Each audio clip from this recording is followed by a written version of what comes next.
Every day, the sun transmits millions of gigawatts of solar energy to the surface of the Earth. This is thousands of times more energy than all the power consumed daily by mankind. Much of this incoming solar energy is absorbed by the oceans, which act as a massive heat sink, a kind of enormous heat battery. Ocean Thermal Energy Conversion, or OTEC, a bold yet simple way to tap this heat and convert it into electricity without any additional fuel, has the potential to significantly reduce the global consumption of fossil fuels. The OTEC concept uses the temperature difference between warm surface seawater and the deeper cold water. In tropical waters, this temperature difference can be 20 degrees Celsius, about 36 degrees Fahrenheit or more. In this design, a semi-submersible platform is moored several miles offshore. The platform supports a kilometer-long pipe that conveys the cold seawater to the platform. Simultaneously, warm water enters the platform from the surface. The warm water passes through an evaporator which boils a liquid working fluid, such as anhydrous ammonia, contained within a closed circuit. The now gaseous ammonia drives a turbine to generate electricity.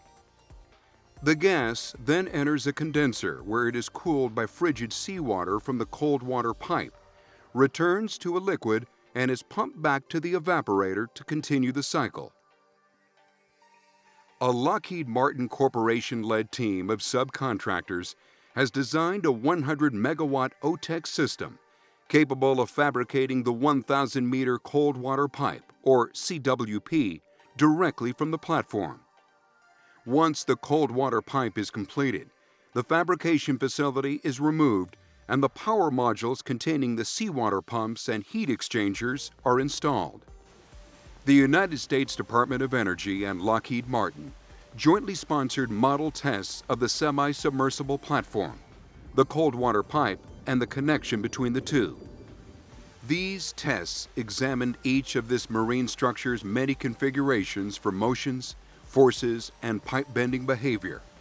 The project's test data will be used to validate the numerical predictions of platform and pipe responses to operational and extreme waves. Testing at the relatively large scale of 50-to-1 was conducted at one of the few hydrodynamic research basins in the world that can accommodate such a deep model, Lab Oceano.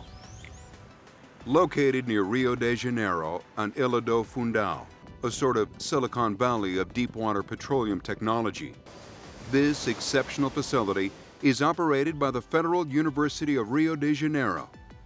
Nearby are the headquarters of Petrobras, the Brazilian oil company, and a host of the leading companies in the deepwater oil industry. The model test program at the Lab Oceano examined 3 of the major components of the OTEC system.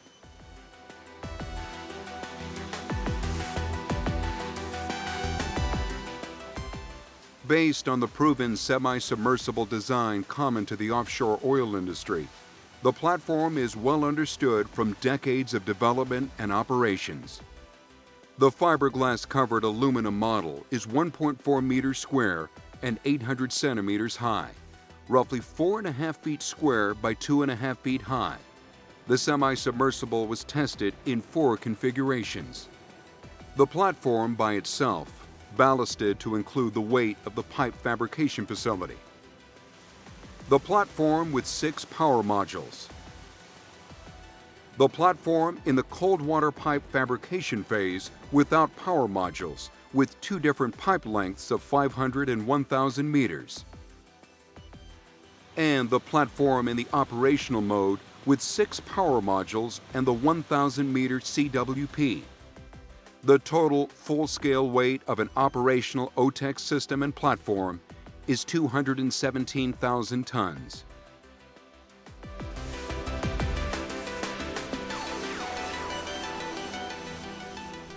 The fiberglass reinforced cold water pipe has a full-scale diameter of 10 meters, which is 2 meters larger than one of the railway tunnels in the England to France channel. The total cold seawater flow rate is about a third that of Victoria Falls in Zimbabwe. Here, two technicians stand beside a 4-meter prototype model of the cold water pipe built by Lockheed. The mass of the cold water pipe, including the entrained seawater, is greater than the mass of the semi-submersible platform. The CWP is significantly larger than typical pipes used in the offshore industry, so determining the model's scale pipe's loads and the behavior of the coupled system are vital to assessing the entire project's feasibility.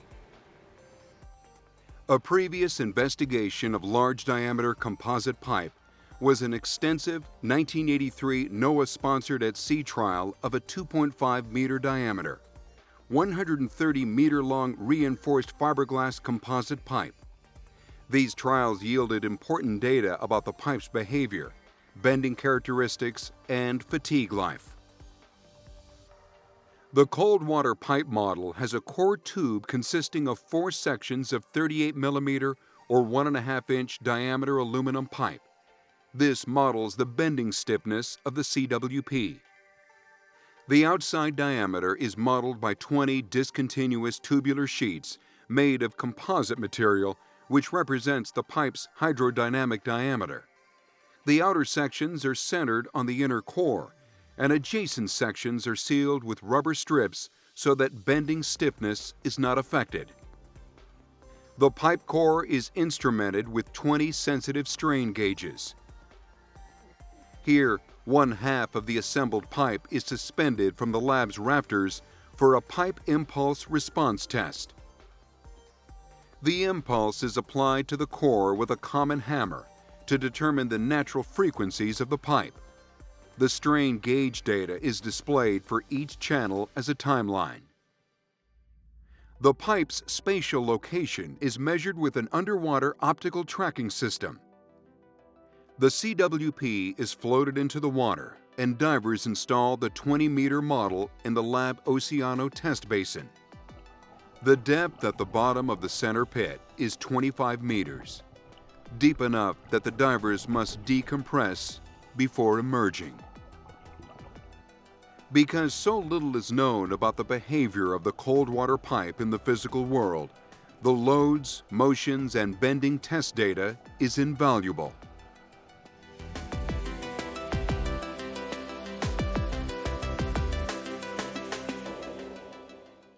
During fabrication, the cold water pipe is almost rigidly connected to the platform. As the fabricated length becomes longer, the pipe's response to waves and currents increases and begins to affect the platform. Because there is no way to accommodate its motions relative to the platform, the coupled structure is particularly vulnerable to storms, with the largest loads and forces concentrated at the lower location. In operation, the CWP is coupled to the platform by a huge gimbal, which acts like a universal joint to accommodate the motions and lessen bending strains on the pipe.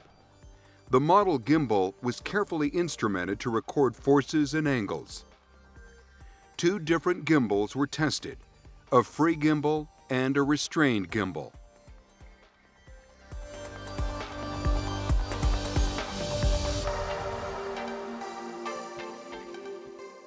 The ideal locations for OTEC systems are in tropical waters with a 1,000-meter water depth within several kilometers of shore. Within the United States, Hawaii and Puerto Rico are of prime interest. Internationally, there are many candidates from the South Pacific to the South China Sea as far as the Indian Ocean. The wave conditions selected for the tests cover a range of likely design conditions for these locations, from monsoonal storms to large swells to tropical cyclones. The tests shown here were conducted on the coupled OTEC model in the operational stage with a free gimbal. To appreciate the motions of the model as they would appear in real time, this video footage has been slowed by a factor of 7 to represent its full-scale behavior. Here, the pipe is seen flexing during a 10-year swell. If we superimpose a frame of the structure in calm water as a reference, you can see the relative differences in the pipe's shape as the sea state develops.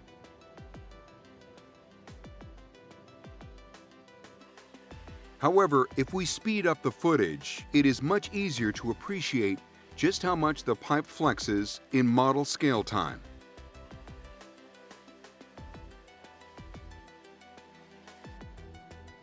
The bending of the pipe dynamically affects the loads and angles at the gimbal.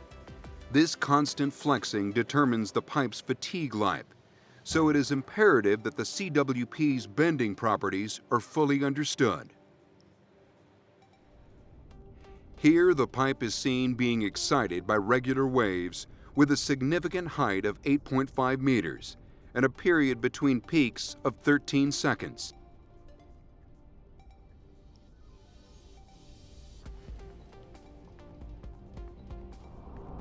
Though such a series of waves are never seen in the real ocean, they offer invaluable baseline data.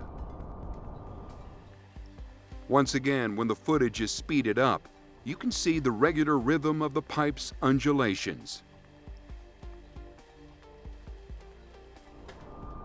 The coupled OTEC system is designed for a 20-year or more lifespan. For these permanent systems, it is common to design for an event with a likelihood of occurring only once in 100 years.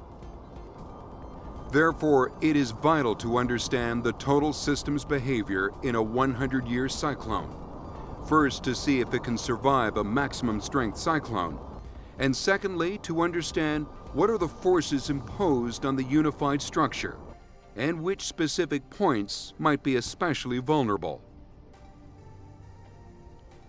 Because the gimbal couples the cold water pipe to the platform, it is of extreme interest. In the 100-year cyclone as seen here, the gimbal seems to handle the various angles of force quite smoothly. Throughout the cyclone, waves and wind excite the platform, inducing loads and motions on the pipe's much larger mass. The OTEC coupled model tests carefully examined a unique marine concept that has never before been studied in the physical world. Nearly 100 sensitive instruments measured the loads, forces, and motions of the coupled system in a variety of sea states. This data set will allow benchmarking of future theoretical analysis of the 100 megawatt OTEC concept, as well as other applications of the cold water pipe technology. OTEC offers an enormous amount of benefit to humanity and the environment. And these model tests are a big step forward in understanding the behavior of such a complex marine structure. Engineers working with this test program's data over the next months and years will find the answers to a range of technical problems.